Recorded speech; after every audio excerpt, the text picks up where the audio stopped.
Semangat pagi sahabat. Setiap orang yang dilahirkan di dunia ini pada dasarnya baik. Namun pada perkembangannya tergantung kepada situasi dan kondisi yang terjadi dan berpengaruh terhadap diri manusianya.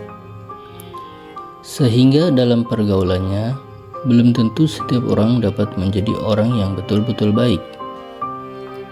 Setiap manusia ada kekurangan, kelemahan, dan kelengahan, baik yang disadari maupun tidak.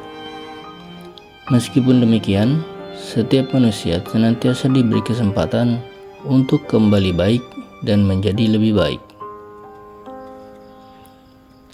Ada tipe besar manusia ditinjau dari perilakunya dalam praktek kehidupan, yaitu tipe manusia yang cenderung selalu baik, manusia yang terkadang berbuat baik dan kadang berbuat tidak baik, serta tipe manusia yang senantiasa berbuat tidak baik.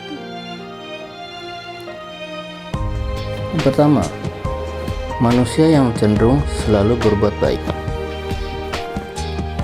Tipe yang seperti ini banyak terlihat di masyarakat, contohnya ustadz, pendeta, guru, dan lain-lain, yang dianggap sebagai sosok yang diharapkan dapat senantiasa memberikan teladan kepada orang-orang di sekitarnya. Yang kedua, manusia yang terkadang berbuat baik dan terkadang berbuat tidak baik. Tipe manusia yang seperti ini agak sulit untuk mengidentifikasikannya ke dalam bentuk status atau jenis pekerjaan atau mata pencarian yang mudah dikenali kesehariannya. Secara standar, mungkin terjadi pada manusia pada umumnya. Pihak keluarga terdekat akan lebih mudah mengenalinya, atau teman yang kesehariannya bergaul pun akan mudah mengenali perilakunya. Meskipun demikian, tidak sedikit pula orang yang terpandang baik sering melakukan hal-hal yang tidak baik. Yang ketiga, manusia yang senantiasa berbuat tidak baik. Untuk tipe manusia seperti ini, sangat mudah untuk mengenalinya. Setiap orang akan mudah mengidentifikasi dari status atau jenis pekerjaan atau mata pencariannya. Contoh, pencuri, pencopet, penjamret, penipu, pelacur, dan lain-lain sejenisnya. Setiap orang yang berprofesi seperti itu mudah dikenali sebagai golongan orang-orang yang berperilaku tidak baik. Tipe-tipe sebagaimana yang dijelaskan di atas, jika dihubungkan dengan pemidanaan, tentunya cukup berpengaruh terhadap berat dan ringannya hukuman yang akan dijatuhkan oleh hakim. Pertama,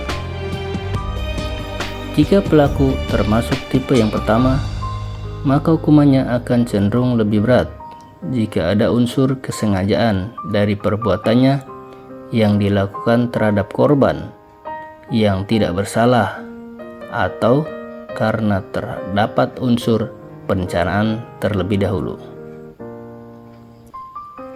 Sebaliknya, hukuman terhadap pelakunya akan cenderung lebih ringan jika pihak korban adalah orang yang mendahului melakukan kesalahan terhadap pelaku, baik secara langsung maupun tidak langsung. Kedua, jika pelaku termasuk tipe yang kedua, maka hukumannya bisa cenderung lebih ringan, atau bahkan bisa bebas jika pelaku termasuk dalam kategori orang yang tidak sehat akal dan jiwanya menurut ketentuan pasal 44 KUHP versi lama. Ketiga, jika pelaku termasuk tipe yang ketiga, maka hukumannya sudah pasti berat. Untuk manusia pada tipe ini jelas-jelas dikategorikan sebagai orang jahat. Namun, perlu diingat, ada sebagian perbuatan yang belum tentu menunjukkan bahwa kesehariannya adalah seperti itu. Perhatikan perbuatan mencuri. Seorang pencuri belum tentu bahwa mata pencariannya adalah mencuri barang orang lain. Bisa saja ia mencuri karena pada saat itu memang dalam keadaan membutuhkan yang sangat terpaksa. Sebelumnya tidak pernah dan mungkin tidak akan pernah lagi mencuri setelahnya. Bandingkan dengan perbuatan melacur. Ketika dikatakan sebagai pelacur, sudah tentu bahwa orang itu menjadikan perbuatan berzinanya sebagai kebiasaan atau bahkan mata pencarian, dan seterusnya sesuai dengan perbuatan apa yang dilakukan oleh seseorang. Meskipun demikian, berikutnya adalah hal-hal yang dapat meringankan perbuatan pelaku, yaitu A. Perbuatan pelaku relatif dilakukan pada saat itu juga. B.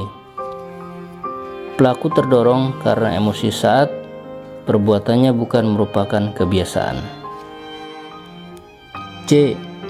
Adanya perbuatan lain yang diduga melawan hukum, yang bukan sebagai bentuk serangan langsung dari korban terhadap pelaku, ataupun terhadap orang atau barang yang berada di dekat atau di sekitar pelaku. D. Pelaku pada dasarnya bukan orang jahat. Dan E. Pelaku tidak bersungguh-sungguh berniat untuk melukai korban. Sahabat diskusi hidup yang berbahagia, termasuk ke dalam tipe yang manakah diri kita? Kita sendiri yang menentukannya. Semoga kita senantiasa termasuk golongan orang-orang yang berbuat baik dan berusaha menjadi lebih baik. Amin. Tetap sehat dan tetap semangat.